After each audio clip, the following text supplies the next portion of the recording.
When I was about 2 years old, my grandma worked at a beauty supply owned by her sister in Altadena, California, just 20 to 30 minutes east of Los Angeles. I was at work with my grandma this day and was playing outside in front of the beauty supply near the sidewalk. My grandma said she was doing some work stocking shelves with products when she noticed a man walking back and forth past the front of the business. She became concerned and went out to see what he was doing.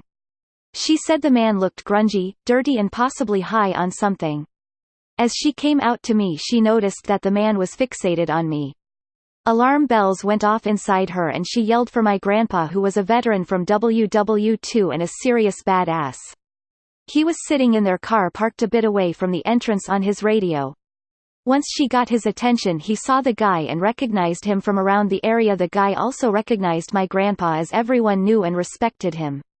My grandpa then yells at the guy saying, "What the fuck are you doing around my granddaughter?" The guy says, "Thunderbolt, this is what everyone called him. I called him Shoppy. I didn't know this was our granddaughter, man. I was going to snatch her up and sail her for 10,000 in Mexico. I'm a light-skinned African-American girl and all throughout my life I've been mistaken for Puerto Rican, Dominican, etc."